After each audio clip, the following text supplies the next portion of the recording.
What's going on, guys? Here on a rainy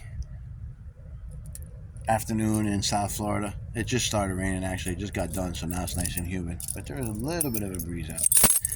Anyway, out here working around here. Not working on this, but I should be, because I got a bunch of parts for it.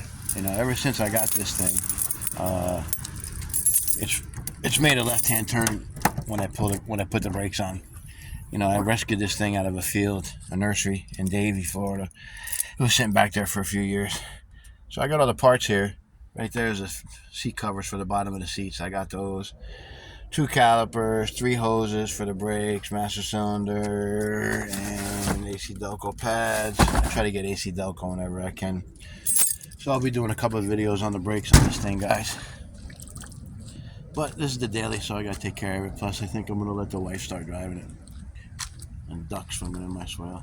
Anyway, the reason I'm making this video is not for this, but for this. This right here is my latest acquisition. 05 2500 HD, 6 liter with a 4L80. I got this truck in trade. I traded it for the black extra cab I had. Now I know the black extra cab truck was nice. Sorry guys, like I was saying, extra cab truck was nice. My buddy Wade, the plumber, I mean, he hooked me up. I had a leak in my house. He saved me all kinds of money, came over and fixed my leak and refused to take any money. That's the guy that has that green LS swapped Chevy short bed. Anyway, his dad really liked that extra cab truck. So I told him, tell your dad to come over and I'm going to give him the title for it. And we'll work something out. So he came over and he was talking about how he really liked the truck. And so we gave him the title. He was happy as shit. I mean, Wade had to do a bunch of work to that truck. Tune up, O2 sensors, front springs, 4 shocks. It needed a little bit of work. It needs a couple other little things too. But I traded him for this truck. I had to go to Orlando to get it.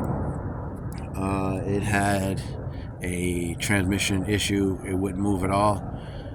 This truck's only got 129,000 miles on it. It was a tree truck, so it was kind of beat up, but it was maintained. I have put a new transmission in it, converter, rear main seal, injectors, coil packs, wires, plugs. I got to do an oil change on it. I put a cluster in it. That cost me $250. But the truck's not bad. I put doors on it and fenders on it. The doors and fenders were trash on this thing. So the fenders cost me $350. The doors I got for free. You see it's got a couple little dents. The bed is the biggest thing, is every tree truck, you know, backing in the trees and throwing trees and missing the bed. Bed bumper's a little mangled. But down here, these trucks command good money.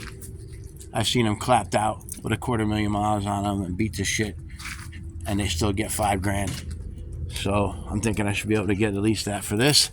It's only got 129,000 miles on it. It runs great now. And yeah, I don't nearly have that much into it. I should be able to almost double my money on this truck is what I'm hoping. So yeah guys, so that's what I've been doing. You know, quick flip on this thing. I'll show you the inside real quick.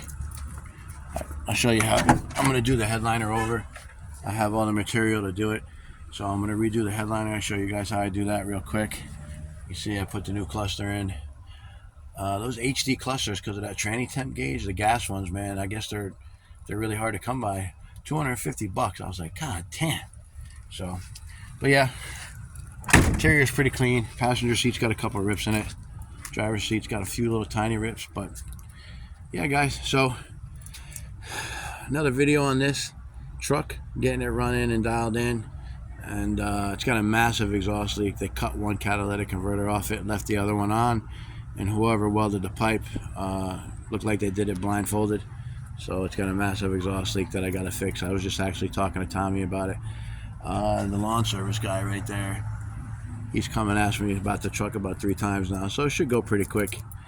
And then after that, guys, it'll be on the limited, getting all the brakes dialed in, calipers, hoses, all that good stuff. And then You know, I was gonna sell the old reliable here and keep the GNT 800, I guess they call them, the cat eye truck. But man, this thing, I didn't start it for like 4 or 5 months, and then when I went to go to Orlando, got in this thing, cranked right up, hooked the trailer up, and towed that truck 400 miles back. So I can't get rid of her. So I think I'm gonna let the 800 go. So on that note, guys, just wanted to give you a quick video on what's going on. Another video on the GNT 800. Be another video on doing the brakes on the Limited. And of course, got the short bed truck waiting to be wet sanded. I think I'm going to start wet sanding on it next week so I can get it up the street to get painted. These are the fenders that came off the truck. You can see the edges. They're all bent up. Right there, they ran into the doors and bent the inside of the doors up, so I had to end up changing those too. So like I said, I got the doors and the tailgate for free. You can see the edge of that fender there is just wasted. So yeah, guys, the truck was beat up, but low miles, runs good. And now that I put fenders and doors on it, it cleaned up pretty good aside from the bed. So we'll take a little bit more time, detail the interior, maybe buff it out, make it shine a little bit better, clean the windows real good, clean the leather real good, or the pleather, the vinyl inside, and get it all dialed in, and get it ready to sell. Paint the wheels. I'll show you how I do that real quick. You know, just clean it up and make it look a little bit more presentable. All right, guys, till the next video, thanks for liking, thanks for subscribing, thank you for your comments, and we'll talk to you later.